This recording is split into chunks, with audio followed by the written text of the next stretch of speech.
बंदो बाल रूप सोई रामू, सब सिद्ध सुलभ जपत जिस नामू, उमा सहित जय जपत महेश। तो भगवान 3 प्रकार की कथा होती है।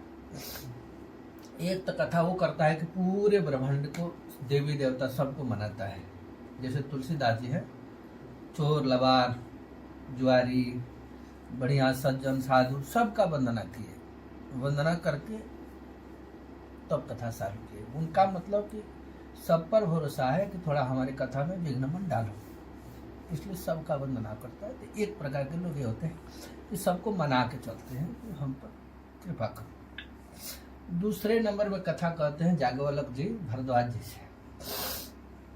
भरद्वाज जी से जागवल्लभ जी, भरद्वाज जी पूछते कि राम कवन पर प्रभु पूछो तो ही, राम जी कौन है? तो भरद्वाज जागवल्लभ जी बोले कि राम कौन है तू नहीं जानते हो? तो बोले मैं तो नहीं जानता हूँ। तो बोले कि तो कौन राम जानते हो?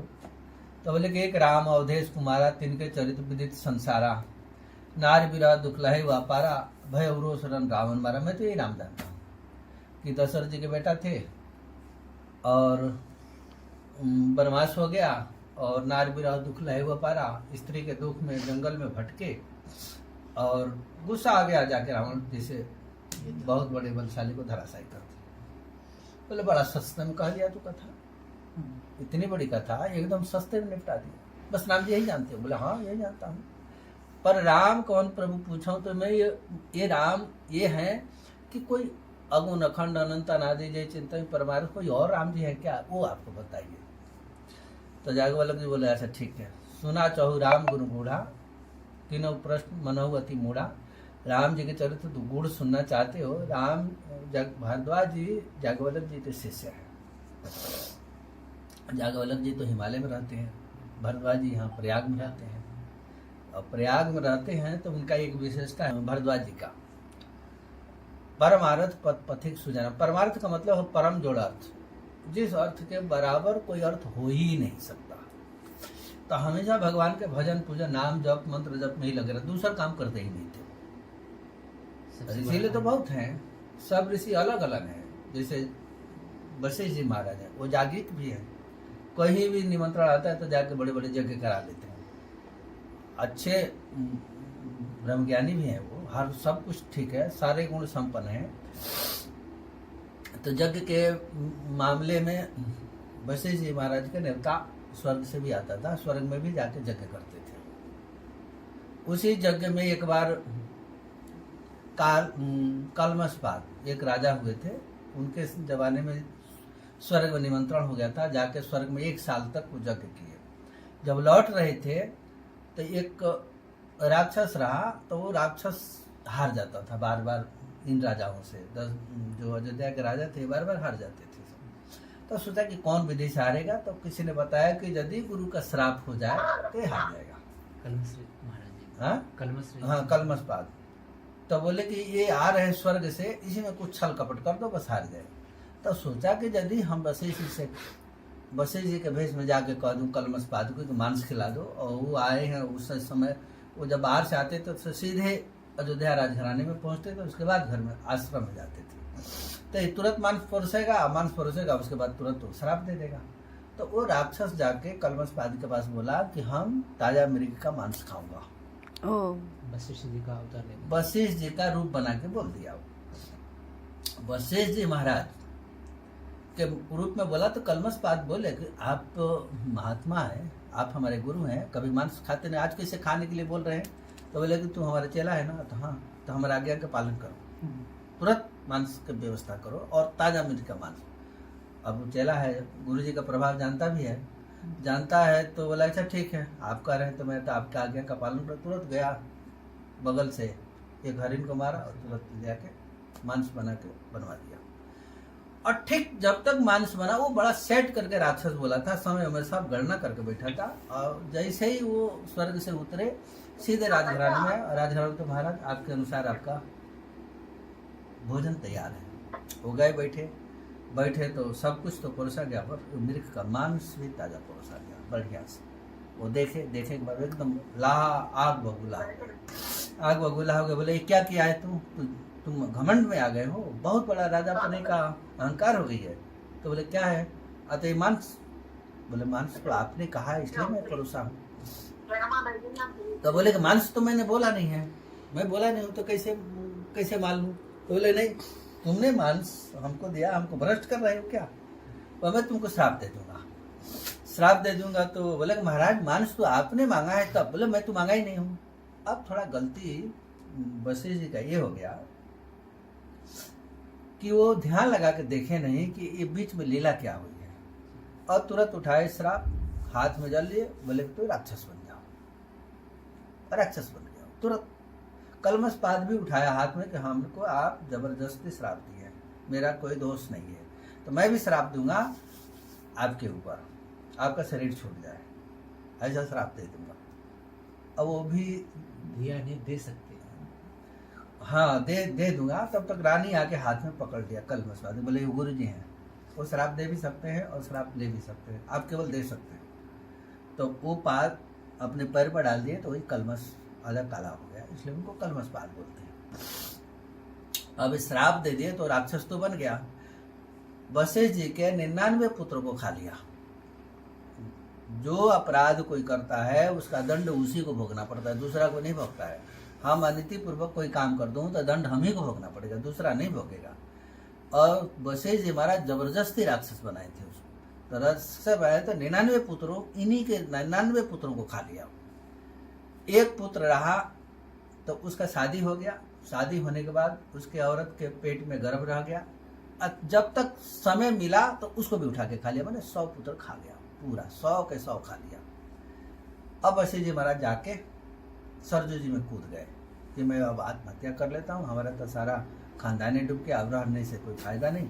सरजू जी उठा के हाथ पकड़ के बाहर लेके आए, बोले क्या कर रहे हो, तो मेरा तो सारा खानदानी लोप हो गया। बोले खानदान वगैरह लोप नहीं हुआ है, आपके जो पुत्र है ना, आपके पुत्र वधु है, उसके घर में आपके लड़के का बीज वंश बच गया है, वही पैदा होगा, आपका वंश बचा हुआ है। तब वशिष्ठ जी महाराज आश्रम में उसी पुत्रवधु से पराशर जी का जन्म हुआ, याद रखो। पराशर जी का जन्म हुआ। पराशर जी के बेटा व्यास जी हैं, व्यास जी के बेटा सुखदेव जी हैं। ये सब राम भक्ति के परंपरा के हैं, ये कृष्ण भक्ति की परंपरा के कोई नहीं है।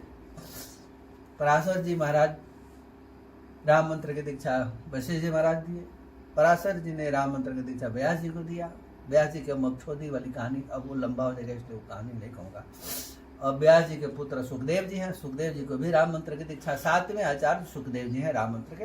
लोग कहते हैं कि कृष्ण भगवान का भगत है, ऐसा कुछ भी नहीं है, वो सुखदेव जी 7वें राम मंत्र के 7वें आचार्य हैं। तो इस तरह से कलमश पाद का जब 100 साल पूरा हुआ तो फिर वो राक्षस के जोनी से फिर राजा बन गया।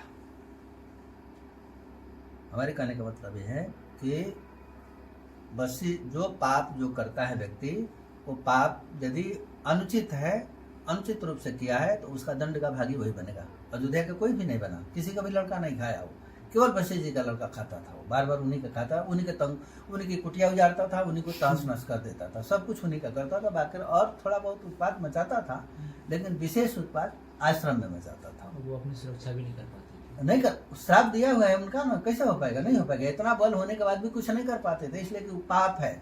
इसी तरह से जैसे चंद्रबल किसी का कमजोर होता है तो वो पूर्वजन्म का कोई पाप होता है, तो वो पाप से वो चंद्रबल कम हो जाता है, तो कम हो जाएगा तो वो उसका दुख हो। ये प्रारब्ध के लिए शरीर बना है, जो आप हम कर्म करेंगे तो वही प्रारब्ध लेके आएगा, उसको भोगना अवश्य में भोक्तव्य, प्रारब्ध को भोगना ही पड़ता है।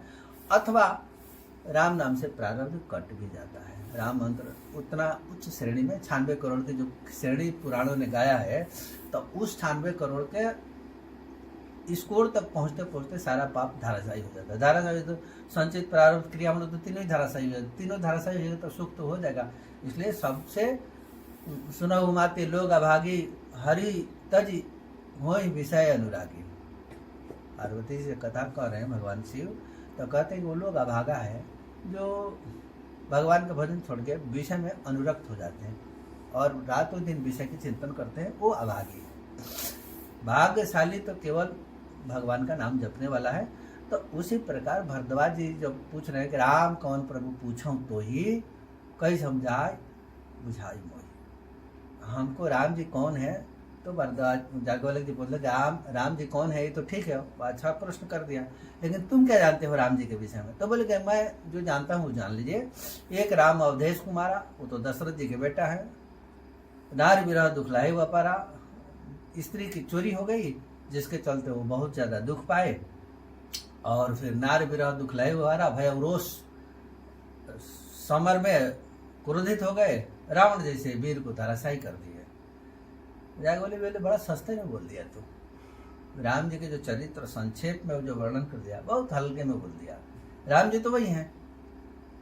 तो बोले कि सुनो, अब जागवल्लभ जी महाराज सोचे कि राम जी के विषय में सही में भगत है कि नहीं है, थोड़ा पता लगा लेना चाहिए।